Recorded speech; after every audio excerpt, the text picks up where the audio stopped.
আসসালামু আলাইকুম। Hi guys, আমরা মসজিদের আগের মধ্যে কাজ শেষ করতেছি। এখানে যারা দেখছেন তারা সবাই এবং আমাদের গ্রামবাসী আমরা সবাই ঢালিতে শেষ করবো। তো আমাদের সামনে আমাদের আপনাদেরকে বলতে দৃশ্য করে আপনাদের।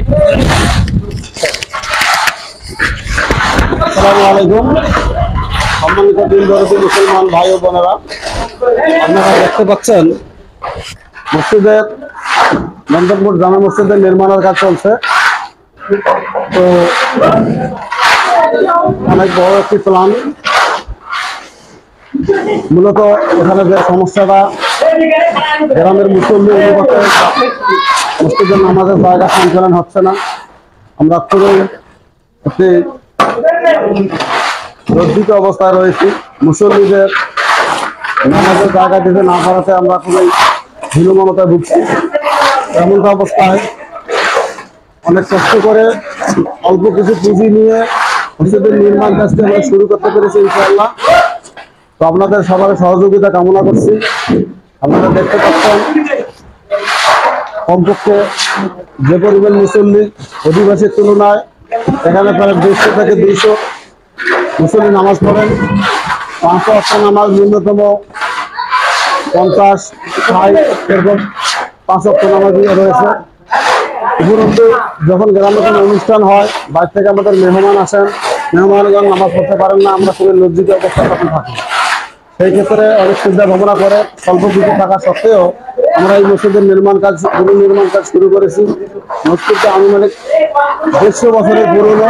তারপরেও গ্রামে যেহেতু অধিবাসী কম, 100 ঘর, প্রায় 100 ঘর অধিবাসী বসবাস করেন এই গ্রামে। এই মসজিদে বড় কোনো দাতা না থাকায় খুব স্বল্প পুঁজি নিয়ে মানুষের 200, 100, 300, 500 এরকম টাকা, 1 বছর 2 বছর সিমেন্ট নিয়ে আমরা কাজটা শুরু করতে পেরেছি। কিন্তু খুবই আমার প্রেশারের মধ্যে এসে এই মর্মে যে পরবর্তী ছাদ করা এবং কাজ ফিনিশিং দেওয়া এখনো 20 থেকে 30 লক্ষ টাকার প্রয়োজন। আমরা এখানে খুবই মানসিকভাবে বিপর্যস্ত অবস্থা রয়েছি। উপরন্তু আমরা এখন মসজিদের চালার মধ্যে নামাজ পড়তেছি। শুক্রবার দিন মুসল্লিদের জায়গা হয় না। অনেক সময় বাচ্চাদেরকে বাড়িতে রাখে আসতে হয়। যে বাচ্চাগুলো ভবিষ্যতের মুসল্লি হবে, দিন দরদি হবে, তাদেরকে আমরা সাথে নিতে পারতেছি। আমি দিন দরদি মুসলমান ভাইদের প্রতি আকুল আবেদন জানাচ্ছি যে আমাদেরকে আপনারা বিভিন্ন সিমেন্ট দিয়ে, রড দিয়ে, টাকা পয়সা দিয়ে, ইট দিয়ে, পরামর্শ দিয়ে আমাকে বিভিন্ন সহযোগিতা করবেন, এই আশাবাদ সবসময় ব্যক্ত করতেছি। আল্লাহ পাকের প্রতি আমরা সবসময় চাচ্ছি আপনারা আমাদের জন্য দোয়া করবেন, আমরা যদি নির্মাণ কাজটা যথাসময়ে শেষ করতে পারি এবং মুসল্লিদের জন্য সুস্থ সুন্দর একটা পরিবেশ দিতে পারি। আপনারা জানেন এই মসজিদগুলোর সাথে সংশ্লিষ্ট ফোরকানিয়া মাদ্রাসা থাকে। আমাদের এখানে সংশ্লিষ্ট মাদ্রাসা রয়েছে, কারণ আমাদের এই গ্রামে কোনো মক্তব বা কোনো মাদ্রাসা, এমনকি একটা প্রাইমারি স্কুল পর্যন্ত নেই। সেক্ষেত্রে এই ফোরকানিয়া মাদ্রাসার একমাত্র শিক্ষার এখানে অবলম্বনের জায়গা। এই শিক্ষাটা আমরা থেকে দিতে পারতেছি না। এই জন্য আমরা খুবই আশাবাদ ব্যক্ত করে আছি, আশাবাদী হয়ে আছি যে এই মসজিদের দোকানের মধ্যে আমরা একটা ফোরকানিয়া মাদ্রাসা সিস্টেম করবো। এই জন্য আমরা সবার সহযোগিতা যাচ্ছি। আল্লাহ পাকের প্রতি আমরা দোয়া করতেছি। আমরা আপনাদের কাছ থেকে সহযোগিতা কামনা করছি।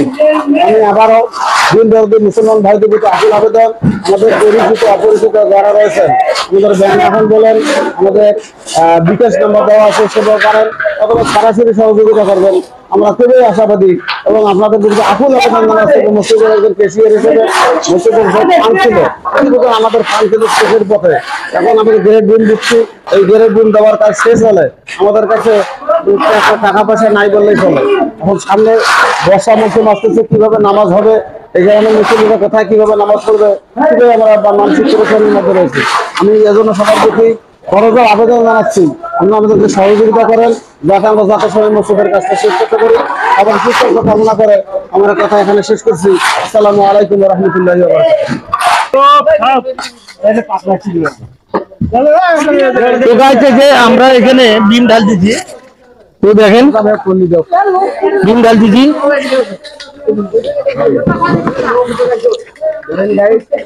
সবাই কেউ না কেউ কোনো না কোনো কাজ করতেছি গাইস। দেখেন আমরা মসজিদের কাজে সবাই আনন্দ সহিত সবাই মিলে আমরা সুন্দরভাবে কাজ করতেছি গাইস। দেখেন মোবাইল দিয়ে যা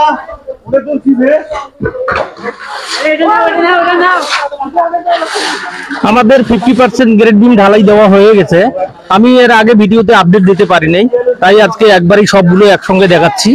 এই যে আমাদের 50% কাজ হয়ে গেছে, এই যে, আর এই যে এই রুম 50% আছে।